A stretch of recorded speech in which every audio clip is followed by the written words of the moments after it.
grew up in a family with brothers. As one of two sisters, I was the youngest one, and I was the quietest one of my siblings.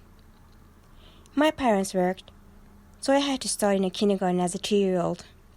In the late 70s, that was very unusual for a Pakistani daughter to go to kindergarten. The Pakistani mothers in Norway stayed at home with their families and their children, and they were the caretakers of their children. So my mother's work was also unusual for the society we were living in. My siblings took the place of my parents, who worked all day, long shifts to pay the bills. I was probably very quiet because everyone else spoke, and I was the youngest one. And since I wasn't so eloquent or smart, it was easier to just listen to others speaking. While I gradually came into my teenager life, I didn't learn that while building my knowledge, I also needed to increase my self-confidence and self-esteem. So I never dared to let my true self be seen. I thought I had not anything to offer. So I found myself as the quiet one. My grades weren't so bad, but I hadn't learned how to be grateful and value myself. So I didn't celebrate good grades as much.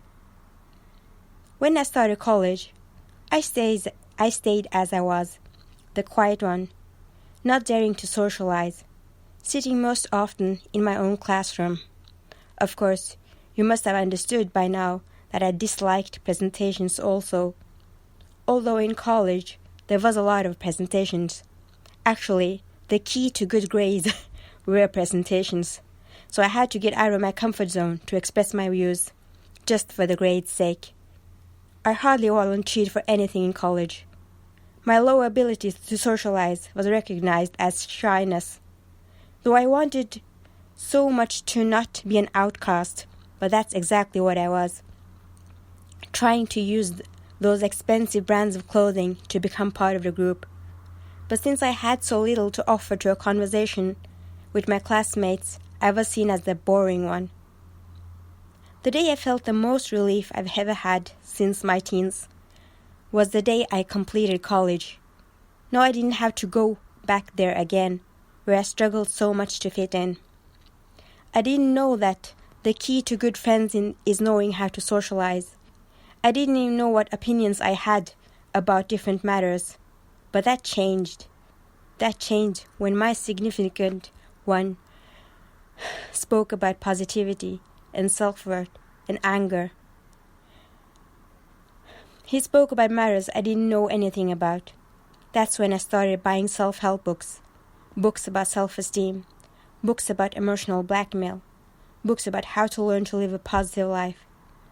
He used to ask opinions of others listening, and it took me several months before I dared to speak about my opinions. He helped me understand that my opinions have a value, and he is the first human who helped me with that, to build myself, to find confidence.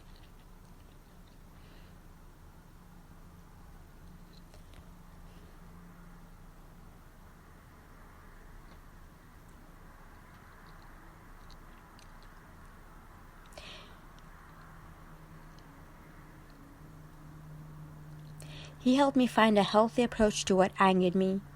Of course, the radio debate was also about ego issues, and everyone knows what ego issues are. No one can improve without having control over the bad qualities of the heart, including ego issues. After almost 5 years of pep talks through that radio, I was motivated and more confident about sharing my views. Reading his blog entries and wanting to comment them was the reason why I started blogging, because a comment became a paragraph, and as I blogged, I became better about expressing my views as well. If you read my first blog entries and the last ones, you can see how I became a better blogger.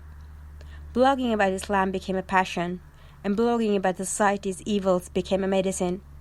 The blogging became my way of healing. Since I didn't have belief in myself to attend debates about the society evils, I instead used my time on blogging about them. And as the voices of the society increased, and I saw the value of the solutions of those voices, my husband introduced me to an easy way of broadcasting my views without attending a gathering. Podcasts. I started my own podcast channel because my opinions had solutions that needed to be shared with a greater audience.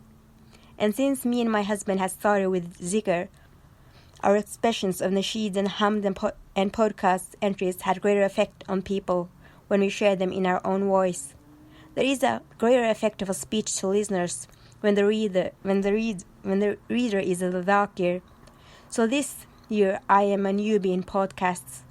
The reason why I'm talking and telling you about this story of my life today is that without my husband's motivational pep talks, I wouldn't have been where I am today. He helped me develop self-confidence and self-esteem when I was 25 years old. And I didn't know that I lacked self-esteem and self-confidence and self-love and self-worth. No one in my family or my friends helped me realize this. So I used 25 years of my life thinking, I ain't good enough, I am not good enough, I am not good enough. Though I had passed with good grades in my college and university, if my parents had started building my self-confidence and self-esteem from childhood, my husband didn't have to make this effort of 5 to 10 years before we got married.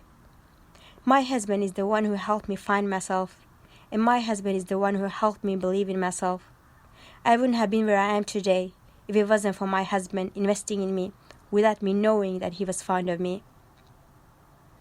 So for those parents with children and teenagers today, I have only one thing to say to you.